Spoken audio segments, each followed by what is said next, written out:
Hello and welcome, everyone.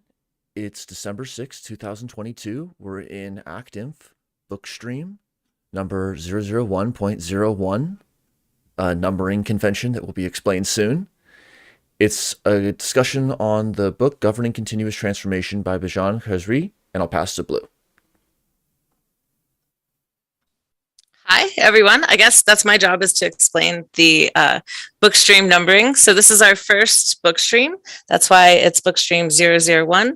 And this is our first .0 contextualization video for this BookStream series. So each week we will present a chapter-ish, a chapter or so of the book.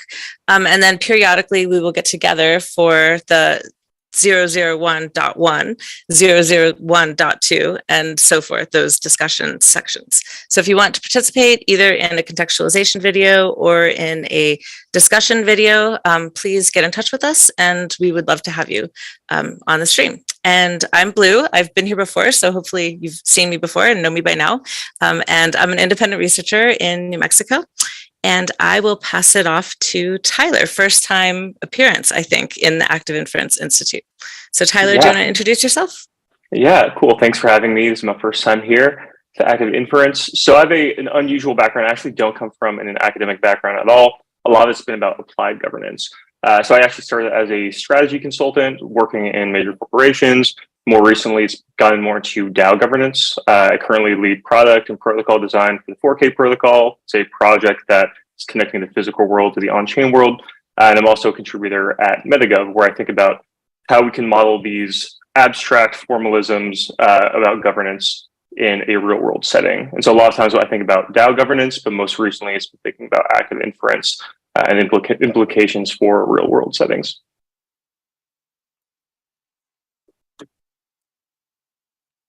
Cool. Awesome. So we are a participatory online lab that is communicating, learning, and practicing applied active inference. These are all of our media links, and we will be recording and archiving this live stream for future reference. Everyone is welcome, and hopefully we will be following good etiquette for live streams and not arguing or talking over each other for the duration of the book streams. Okay. So this is our first book stream. Our goal is to learn and discuss this textbook, Governing Continuous Transformation, Reframing the Strategy Governance Conversation. It's a 2022 book by Bijan Khezri. And this video, like always, is just an introduction to some of the ideas, not a review or a final word at all. So we will just go through here the sections of this book stream. We're going to do the book map and the roadmap, some keywords. The preface, part 1 and chapter 1 will be covered in today's video. And in the coming weeks, we will be continuing to discuss this. So get in touch if you want to partake in these conversations. So I guess we introduced ourselves briefly. Backwards. So if either of you guys want to maybe mention something you're excited about or that you liked or remembered from the book, from these first sessions, otherwise we can go on to just cover it. I think we have a lot of material. Tyler, what are you most excited about? Yeah, I mean, I think for me, like, especially being in like real world organizations, nonprofits, a lot of times we think of like uncertainty as something that could be wished away or something that we're incrementally going to solve. Like, oh, if we only were collecting like more information, we would be in a better spot, or I don't think we had more capabilities, we wouldn't have this problem. But a lot of times we kind of get very anxious about that uncertainty rather than we're in active inference and free energy governance, that uncertainty is placed at the center. And it's something you could actually take ownership over, but also be a source of creative growth. And so I think that's really exciting and inspirational, and yeah, really excited to be here today. Cool. I'm excited too to unify some of the concepts of active inference with governance, which I know a little bit about, but not very much. And now that we're like formalizing our structure as an institutional entity in the Active Inference Institute, I'm excited to learn more about governance and how things should work. Okay, so this book has 4 parts. So we're here, we're not even in part 1 yet, but we're going to go over to the beginning of part 1 today. So part 1 is reframing the strategy governance conversation. Part 2 is about free energy governance. And part 3 is a conclusion for the book, and then there are some interviews in part 4, along with acknowledgements and an epilogue. And this is from the bookmap software. So this is like our roadmap, but for a book. But this bookmap software is used in trading. So if you guys have never seen it, that's what these graphs are from. So when I think about bookmap, I always think about that. Okay, so our roadmap for today. So we're going to get into the preface. There are no section headings, so we just kind of chunked out like what makes sense in terms of the text and how it reads. So we're going to go over a summary of the FEP, how to ground firms in the framework of active inference, strategy governance models versus meta governance, the triplet structure of free energy governance, and then realists and anti-realists in management science, and then just a brief intro to part 1, and then chapter 1, which is pretty short, thinking born of curiosity, revolt, and change. So here's like a huge list of keywords that we're going to get into today, and I think Tyler is going to start us off. We're in section 1 in the preface, in the summary of the free energy principle. Tyler's going to start us off talking about the FEP.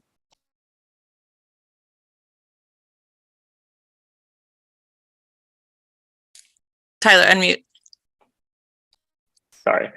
So the free energy principle, or FEP, as we're going to be calling it, this is Bijan's definition that he gives in the preface. So the FEP is a mathematical formulation that explains from first principles the characteristics of biological systems that are able to resist decay and persist over time. It rests on the idea that all biological systems instantiate a hierarchical generative model of the world that implicitly minimizes its internal entropy by minimizing free energy. Blue, anything you'd want to add there?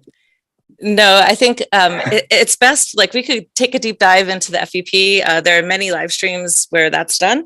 So if you want to learn more about the free energy principle, I would just refer out to other live streams. It's best here to take what Bijan presents, the aspect that he's using, and go forward from there. Cool. And I think similarly, we'll do a similar cursory treatment of Markov blankets. And so Markov blankets, the way you can think about it is that it's a statistical formulation for defining the internal versus the external.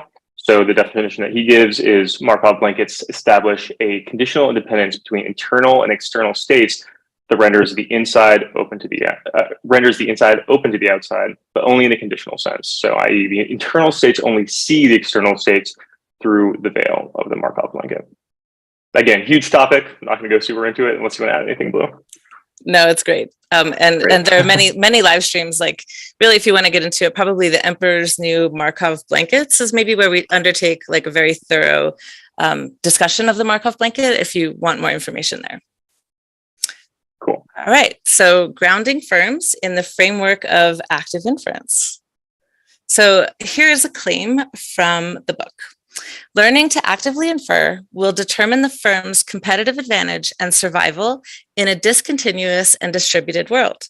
The more fluid the boundaries between firm and eco-niche, the more important the definition of what constitutes a system and how non-dissipative Markovian boundaries preserve the firm's integrity, i.e. belief systems. Our interest is shifting away from pursuing deterministic truth through clever analysis towards designing, entailing a generative, self-organizing model that empowers the firm to master the shifting conditional independencies between the known and unknown and what lies within and beyond its control. Whoa. So there's a lot there. So I think these next keyword slides hopefully will unpack it a little bit.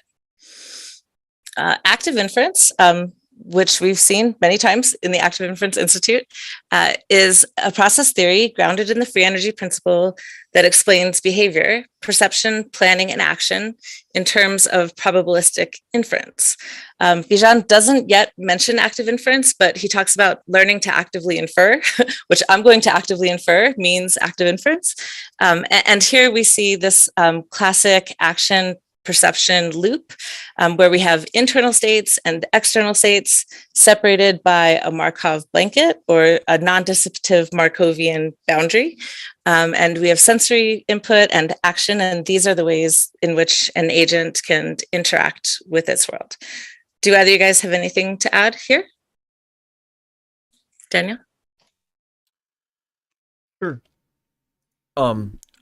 In that framing, I found it really interesting when there's increased fluidity or fuzziness or blurriness of the engagement of the firm with the niche or the context or the community. In those cases, it's like more important to have a uncertainty oriented definition of what the thing is. And that is what confronts every organization today. Yeah, interesting. Okay, so he talked a little bit about shifting away from deterministic truth.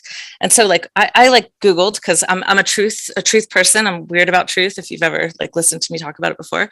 So deterministic truth is like the truth. And I liked this paper. Like I just Googled it. Like, what do people talk about? What is deterministic truth? And I found this paper, Approaching Deterministic and Probabilistic Truth, a Unified Account. And in this paper, it's a 2021 paper, so pretty new. In this paper, they talked about the truth itself, like the truth, being either deterministic, like I think about that like hitting a bullseye, like the truth is the number 7. And then probabilistic truth is more like a probability distribution around that truth, like hitting 7 plus or minus the standard deviation, or like a probability density, right?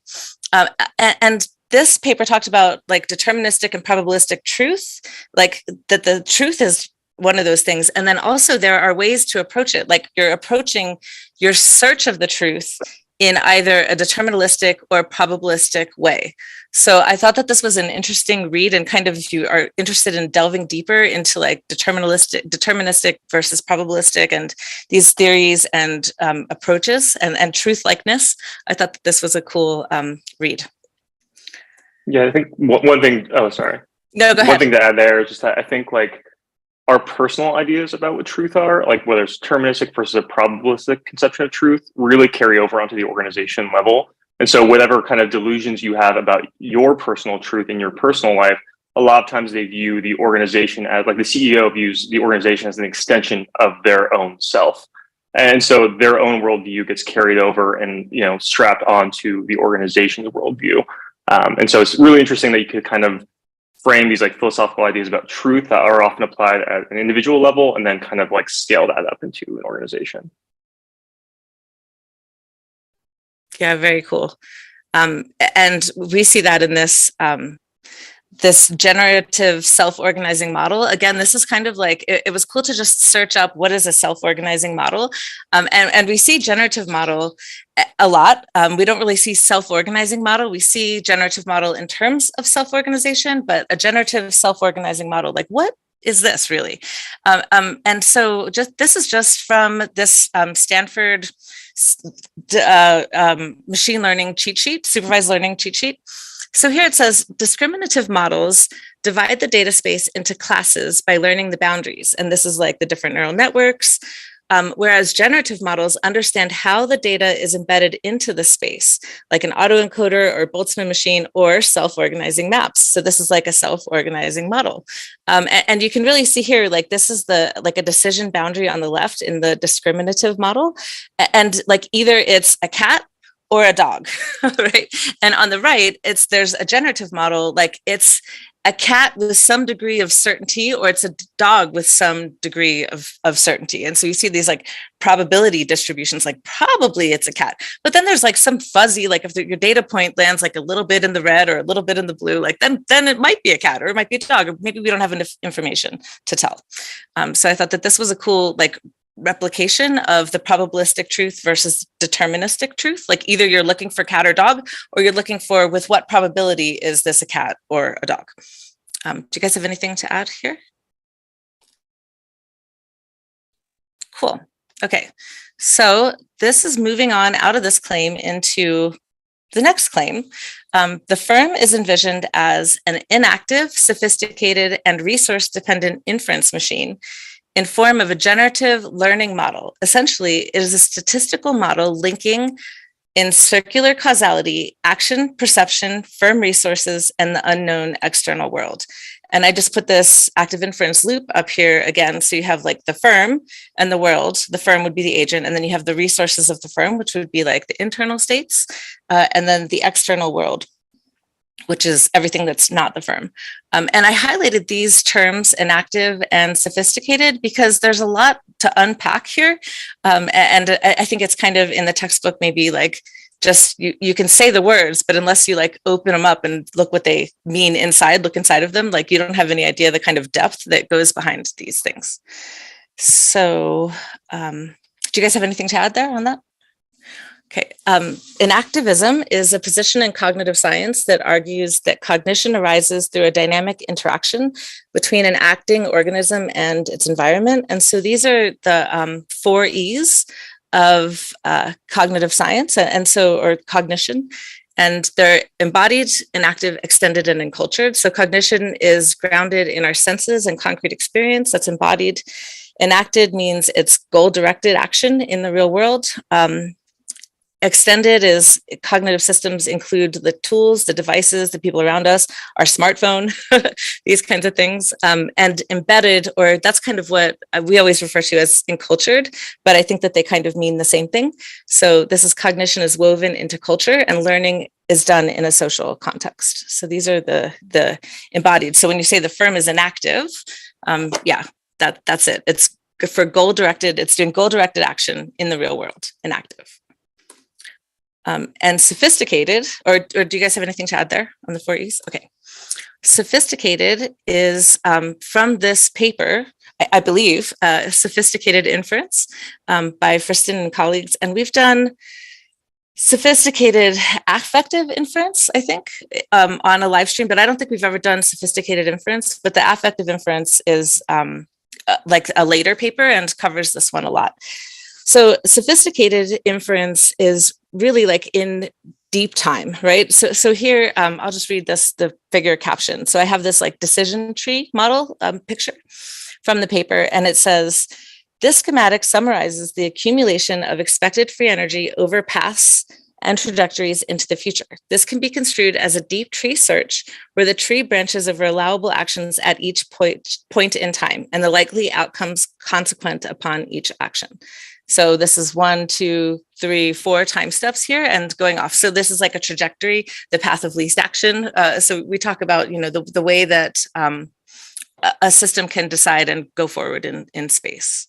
So that's what's meant by sophisticated, I think. Oh, Daniel. Yeah, the purpose of introducing these terms from cognitive sciences and neuroscience, like the 4E cognition, and of this type of model, it's not a novel idea to make a decision tree. That's how, for example, early chess playing artificial intelligences work. It's the way that the expected free energy can be calculated across these different paths of consideration with respect to a generative model that are allowing new ways of thinking about these kinds of deep time and nested strategic questions. Yeah, definitely. Okay. So temporal thickness and counterfactual depth. Here in this claim, Bijan says, the proposal on offer here is that the mind comes into being when self-evidencing has a temporal thickness. Models can be thicker and thinner, deeper or shallower, depending on how far forward they predict, or counterfactual depth, how far back they post-dict. That is, whether they can capture how things might have ended up if they had acted differently. There is no real reason for minds to exist. They appear to do so simply because existence itself is the endpoint of a process of reasoning. Consciousness, I'd contend, is nothing grander than inference about my future. And in this is from Bijan's book, but he's quoting a Friston 2017 paper. So that temporal thickness goes back to this sophistication, right? Which is so here you can see how far back you can post-dict. Like if I had done something differently, what could have happened? This counterfactual reasoning and prediction going forward into the future. Okay, going on to strategy governance models versus meta-governance. All right, so I'm kind of out of my comfort zone here, so I might call on Tyler to help me out a little bit. But Bijan says, the common understanding underlying entrenched strategy governance models, rather erroneously, has been that action is a consequence of perception, and therefore strategy must be environment driven. So I look up strategy governance model and it gave me like some figures, and this is one of them. And it appears to be pretty linear, but there's not a lot of feedback happening with the external environment. Like there's a vision, a strategy, a roadmap, design, and then insights come forward to the design and back to the vision. And then there's like a performance review. So I don't know, Tyler, do you want to give any additional comments here on this?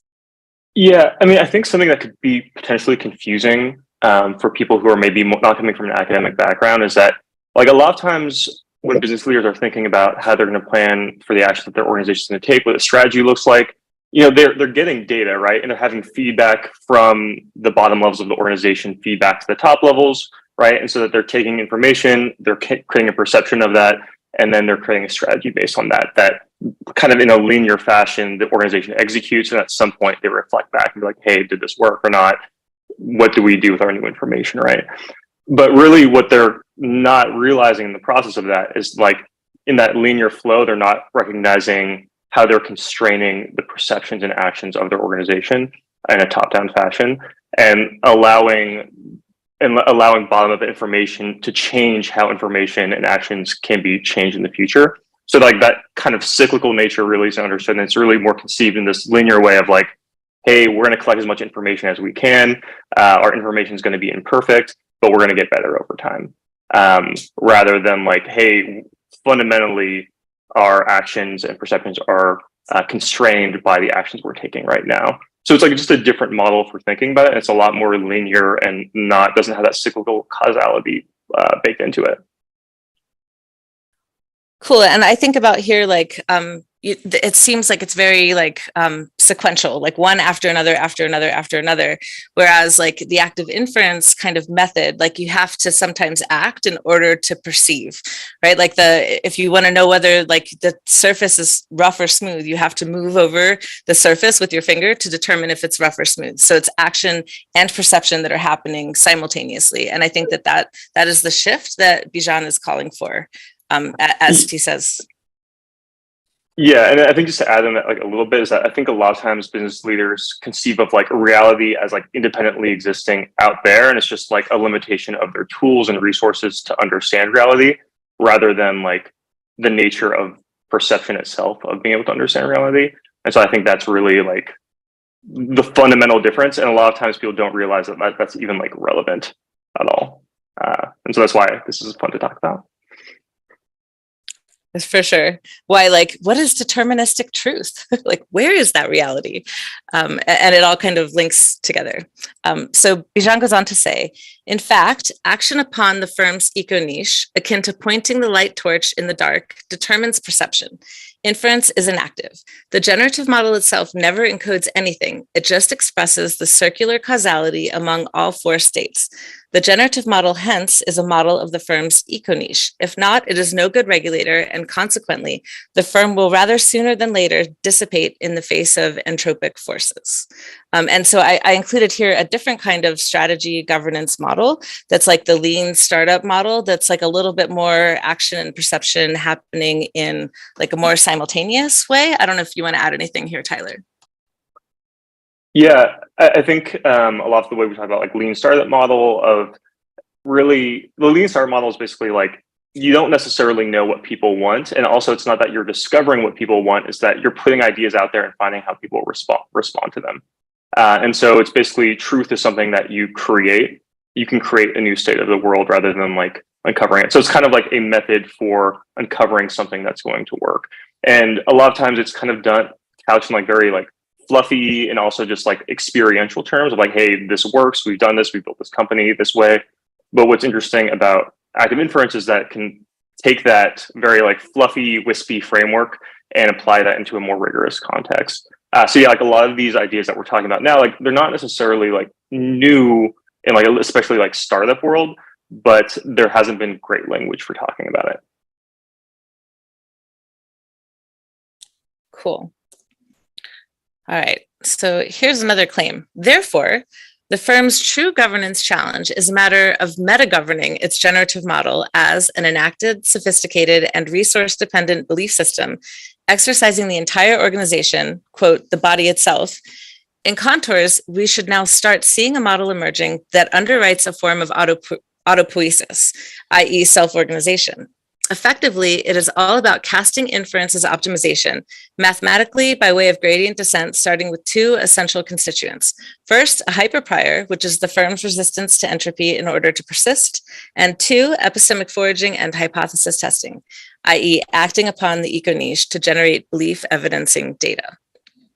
Do you guys have any comments here? Or do you want to delve into this a little more? Daniel?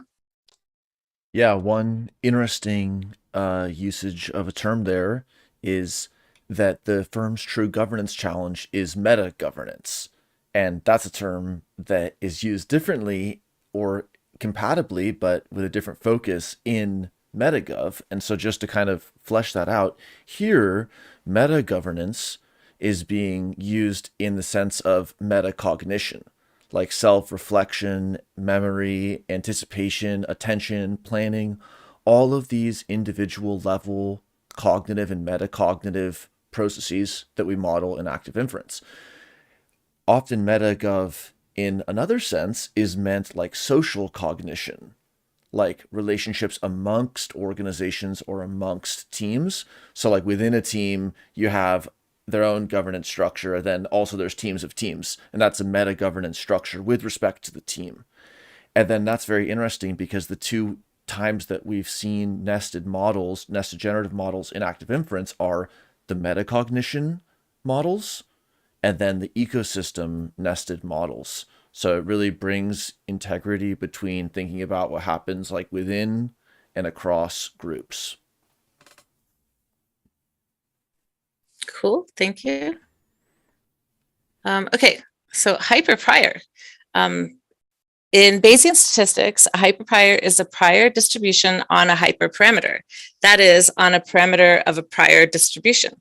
As with the term hyperparameter, the use of hyper is to distinguish it from a prior distribution of a parameter of the model for the underlying system.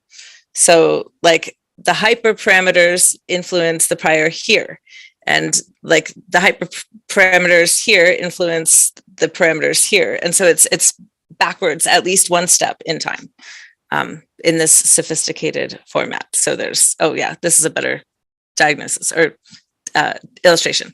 The hyperprior goes to the prior, goes to the data. So it's just in a previous time step in some way. Anything to add here? All right. Epistemic foraging. I pulled this from Active Inference and Learning, this quote. It says, in active inference, behavior has explorative, epistemic, and exploitative, pragmatic aspects that are sensitive to ambiguity and risk, respectively, where epistemic, ambiguity resolving behavior enables pragmatic, reward-seeking behavior and the subsequent emergence of habits. And I just wanted to kind of point out here that active inference is kind of like, has been illustrated as like a way to balance exploration and exploitation, and epistemic and pragmatic value. And like in business, is this like knowledge and money? Is that like epistemic and pragmatic value, like knowledge of your customers, your clients? So it's just trying to think of like how this might translate to that, like money, pragmatic value is like more resources, and like epistemic value is like more knowledge of your client base or of the future, maybe. Uncertainty reduction. I mean, I could just give like a concrete example of that, because like this is especially true in software engineering, where that is actually framed in explicitly these terms in like growth organizations. So if you're on the growth team, you're like, okay, we can either like turn up the dial on this thing that's working, or like, okay, like we know this flow is working, this checkout flow is working. Let's make it like 10% faster, would be an example of exploitation, where like we know that's going to work in some level. Where exploration could be something like, we have like really no idea. This is like a shot in the dark. Let's figure out the minimum amount of effort we can put out to uncover new territory. And so like this exact trade-off is very much explicitly thought of in a lot of tech organizations. Very cool. Thank you. Yeah. So epistemic foraging is like, searching around, for epistemic, seeking out epistemic value. Okay. So moving on to the triplet structure of free energy governance. Tyler, this is for you, I think. Bijan's frames that like really there's like a key question of free energy governance when you're thinking about your organization. How do you embody active inference in your organization? And it's really about how you create and update your generative model so that the firm can survive. And he presents this framework of thinking about it, and he calls it the triplet structure of free energy governance. There is structure, cognition, and then capabilities. So we'll go through each of these in turn. All right, structure. So, sorry, this is confusing. That header is wrong. Just get to the next slide.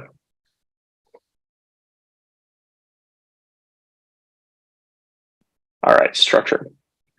So this John writes that connectivity emerges in flow and language, bottom-up stimuli emanating from resource markets such as clients, technologies, suppliers, and other are only as relevant and meaningful to resource reconfiguration, asset allocation as clearly as top-down predictions, and prediction models are articulated, communicated, and above all, programmed to process bottom-up incoming signals. So like we kind of touched on this earlier, but like a lot of times decision-making at organization is very linear, where like you at the very top, you're coming up with a strategy, and then like that's executed in turn at every rung of the hierarchy. And a lot of times like OKRs, if you've ever heard of this, it's like a really good example of this. It's like objective key results, where like there's an objective that the top of the organization comes with, and then like the minions at the next rung have the subsequent parts of that tree, and it kind of filters down to the rest of the organization. Where sometimes what's not as clearly articulated is about the interconnections between different parts of the hierarchy and how those different parts of the stack have to relate to each other. So like a really good example of this is that, this is very true in tech companies. Tech companies collect a ton of data, and none of that data is like ever processed in a meaningful way. And so like a lot of times you'll say like, oh, like we're a data-driven company. We collect all this information. But in reality, like a lot of that information is trapped at the bottom rungs of the organization. It may not have like the political ability or also even the technical ability to process that in a meaningful way and bubble that up through the organization. And a lot of times there's a huge gap in being able to actually process that information and bubble it up appropriately in a way that can actually like crater the organization. And so this is like designing this in a really thoughtful way is much harder than it would seem. And even if you call yourself a data-driven organization, there's a good chance you're not processing data in a way that can actually generate new top-down models later on. So yeah, anything to add there, Lou or Daniel? All right, let's go to the next one, cognition. All right, so cognition embraces the environment as enacted through relations and interactions constructed in our brains. Environment does not objectively act or independently exist, but is revealed by a firm's actions and perceptions that those very actions generate. In fact, the consequences of a firm's activity construct its eco-niche. And so we've already kind of touched on this on some of the earlier slides, but a lot of times these firms conceive of external reality existing independently of their own actions and perceptions, and then it's just like up to them to get better tools and information to be able to like understand that reality, like understanding this fog of war that they're like slowly uncovering. But they actually do real insights, then also the actions that they're able to take. So like to make this like a little bit more concrete, you can say like, I mean, if you're not, this very much applies in a real sense on like a website where like, if you're not collecting information on views on your page in a very basic level, it's really hard to like generate actionable information out of that, right? And so you have to basically make a decision of like, this is the information we want to gather, this is what we care about, and that's going to structure the insights you can glean in the future and like what you can do with that information. But in a similar way, like if you're not putting resources out for interacting with the world, like creating a new department that's maybe a little bit more exploratory, that's going to constrain the actions you can take in the future. So all this is saying is that the reality doesn't exist independently of you. It's something that you actively perceive through your actions and perceptions. Daniel and Blue, want to add anything there? Is it like actively perceive or actively create? Actively create is a better way of saying it. Well, or both. I mean, I think like you have to be, actively perceiving, but I don't know. I think it's a rare treat when someone takes responsibility, or even like a company takes responsibility for the reality that they're creating. And like we see this, especially like in tech companies, like, I don't know, Facebook. And I mean, like, just like a lot of the technology has been life-changing and world-changing. So like they're really actively creating reality. Daniel? Yeah, this is interesting about the revealing of the firm's generative model through its actions. And we've talked about that fourfold partition with the internal, external states, and then the sense and action blanket states. So the firm has access to sense and internal states to some extent, but the world or others have access to one's actions and or inference on their consequences in the niche. And so it's a way to talk about what the entire action perception loop is, with all of its different inward facing and outward facing dynamics. Yeah, to add a little more here too, like there's a lot of folk wisdom around this idea as well in like startup culture. And so I'm gonna totally butcher, this is like a Steve Jobs quote, I'm gonna totally butcher it, but it's something around the lines of like, if you had done a marketing survey of people before they made the iPod and asked them how they want to listen to music, they wouldn't have told you that they wanted an iPod. They would have told you something else that was conditioned based on their previous experiences with products. And so the idea is that you just put something out in the world, it's a creative act, and that you create something in the world and then the world responds to it. And so there's like this big idea, especially in like tech culture, around like reality is something that you will into existence rather than discover independently.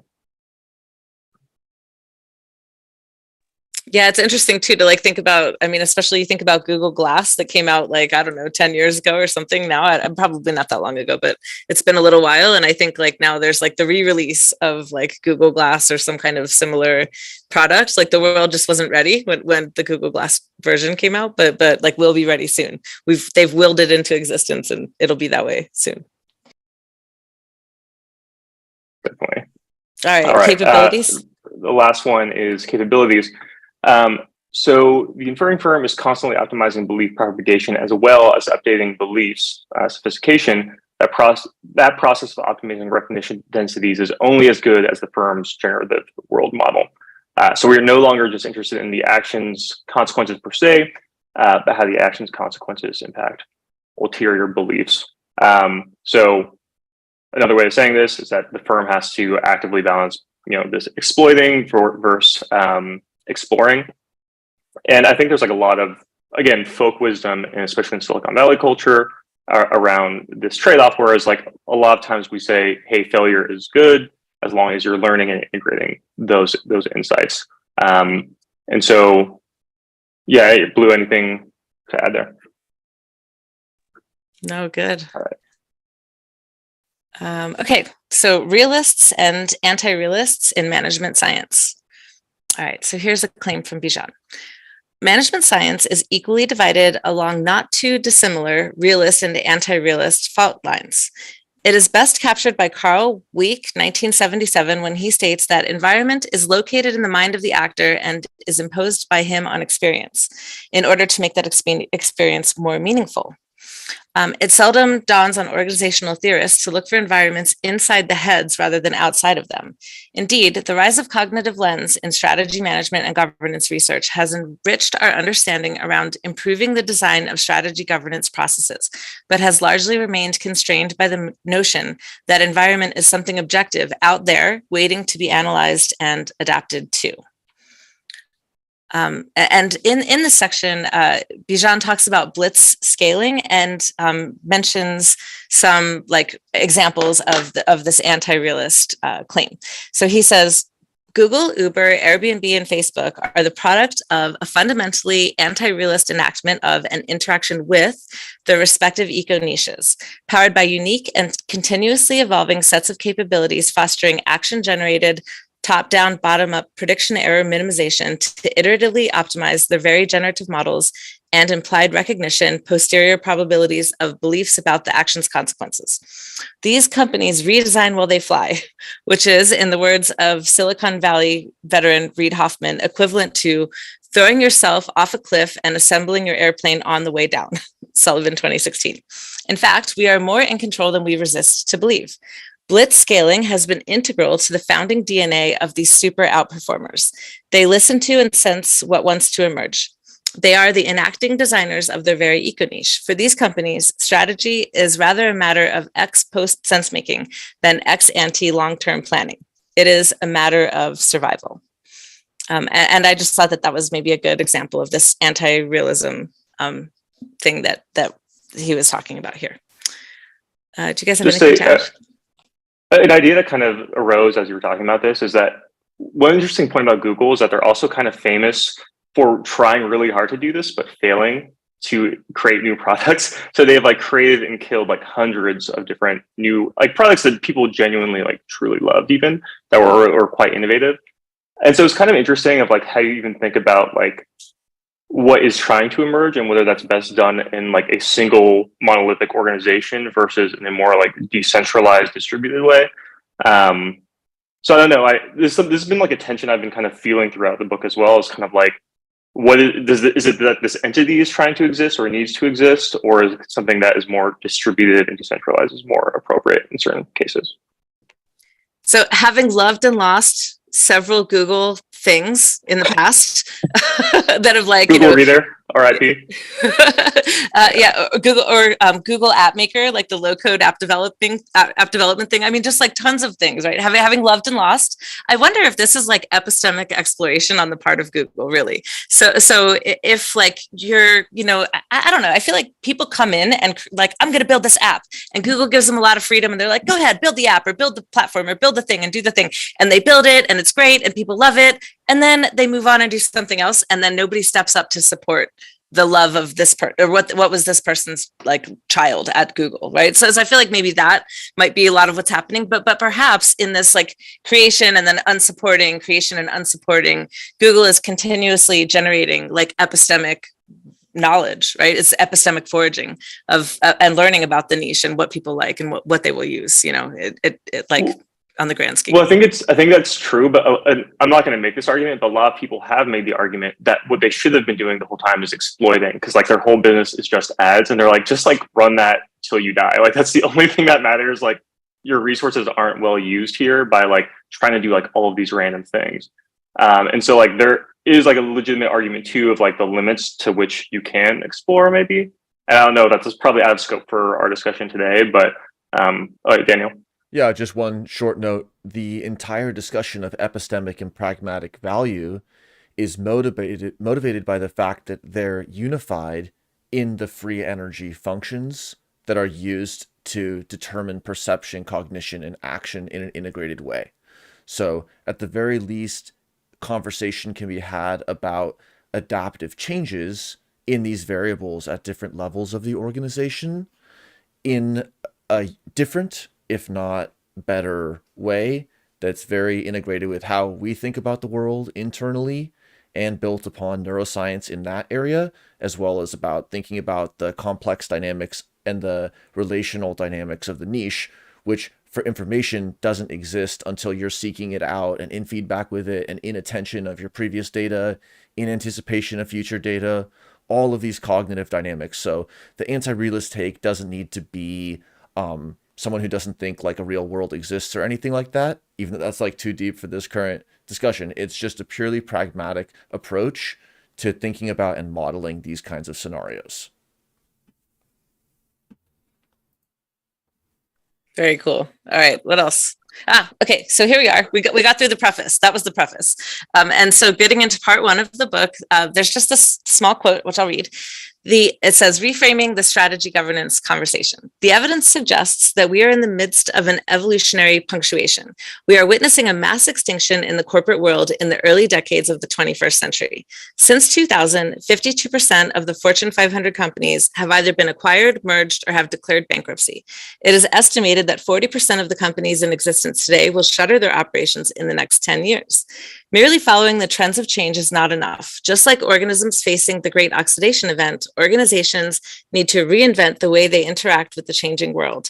And this is a quote from Digital Transformation, Survive and Thrive in an Era of Mass Extinction, 2019 by Siebel. All right, chapter 1, Thinking Born of Curiosity, Revolt, and Change. All right, here's our abstract. Tyler, I'm going to let you read this one.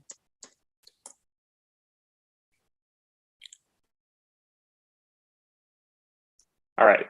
Environmental complexity and velocity have been dominant moderators in strategy and governance research.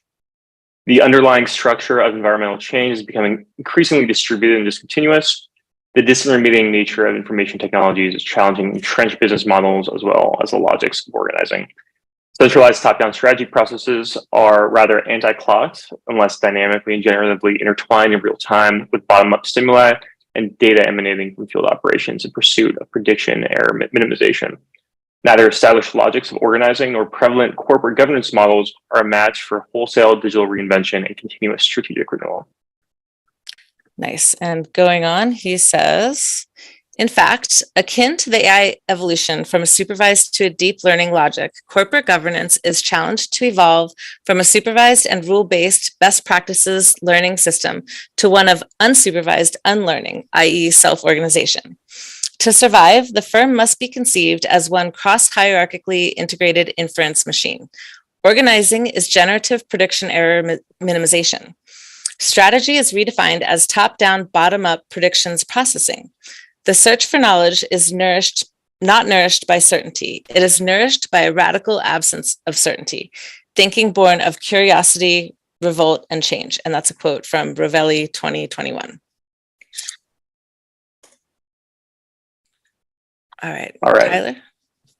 So one of the core premises of the abstract is saying, hey, the environmental complexity and velocity have been increasing over time, and that makes it more challenging for organizations to survive. So what he says is environmental complexity and velocity have been dominant moderators in strategy and governance research.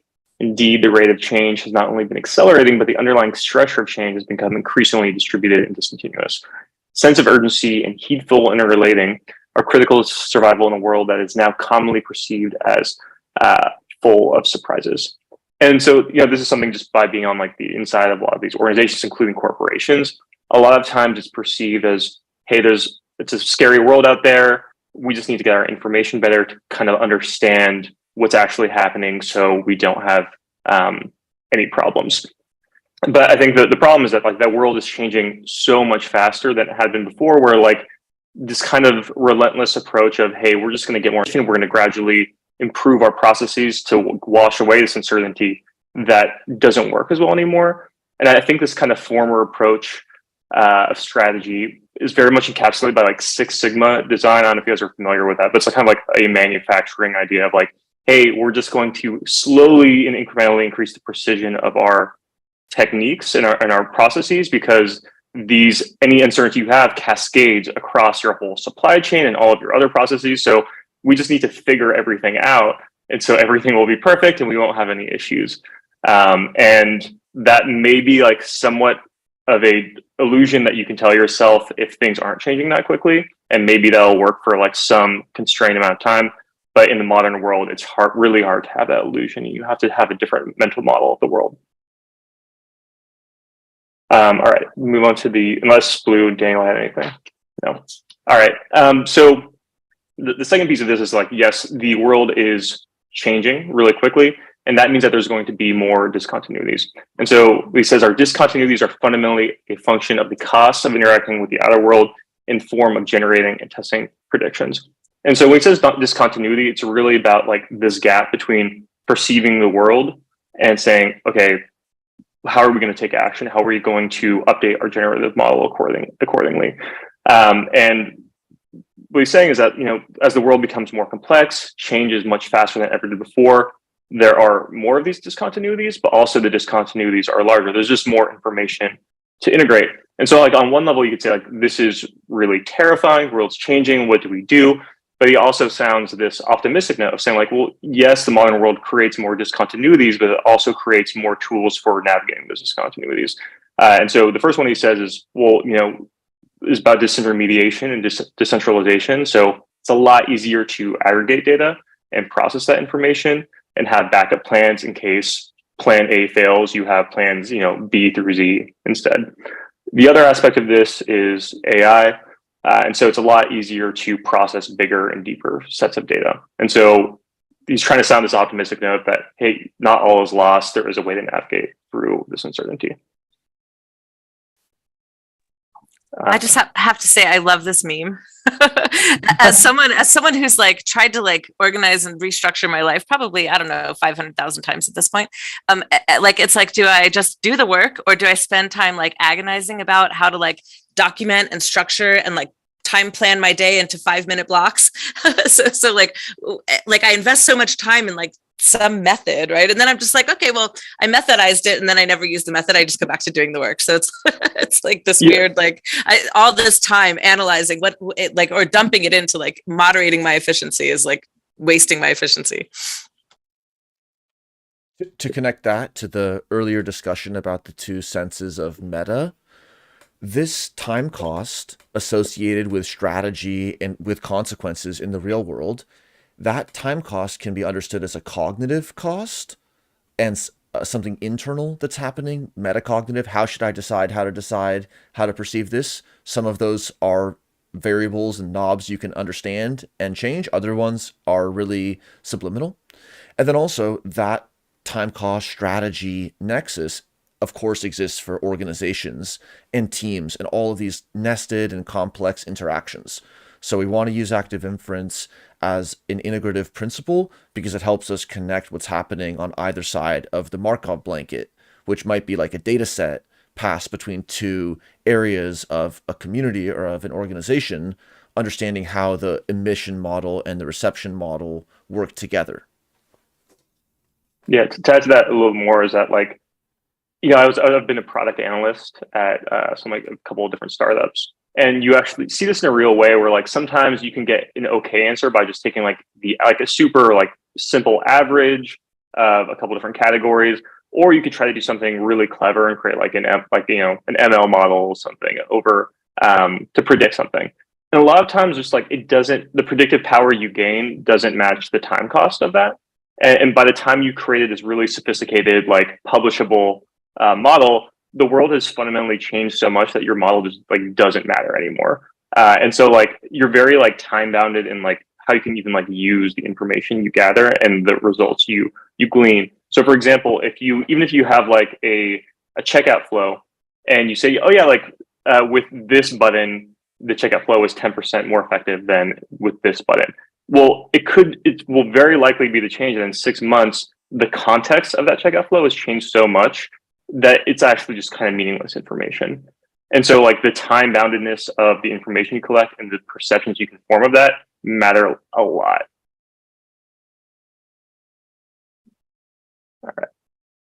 All right. So the inference machine.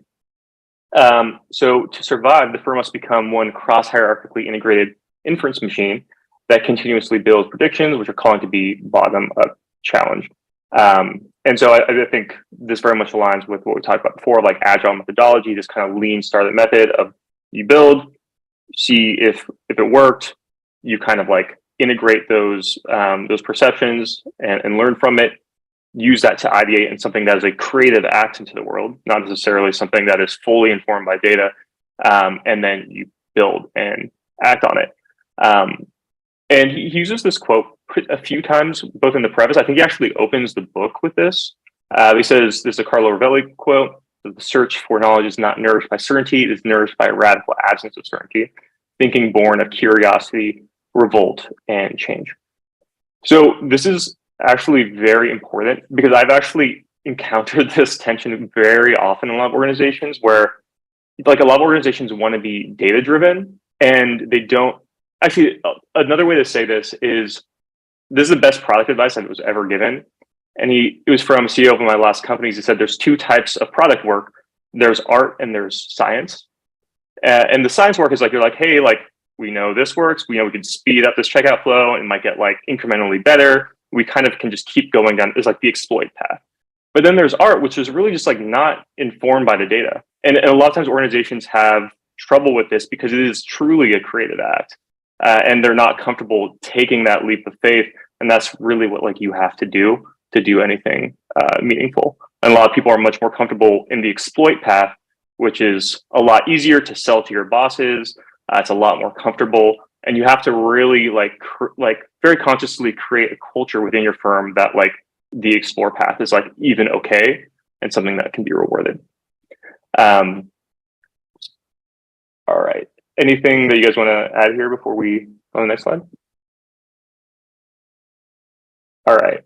So something that I found, that was interesting with, reading this preface and the first chapter was that like a lot of the themes are kind of emerging in a less technical frameworks and also kind of like or more like pseudo spiritual ideas about business management. And so this is like a quote that was from the paper or from the book. It says that firms are called to open up all 4 channels of listening. Listen from what you know, what surprises you from the whole, and what you sense wants to emerge, the emerging whole, right? And so if we kind of think about integrating information across different levels of the hierarchy, like Bijan was talking about, like you can think about that from a more like rigorous academic perspective. But there's like a lot of other books, especially that have come over the last 5 years, that are conceiving the organization in almost like a pseudo spiritual lens, where it's conceiving the organization not as like the extension of the CEO's ego, but really as like this entity that needs to be nurtured and cultivated and understood on its own terms. One of the most famous books about this is called Reinventing Organizations.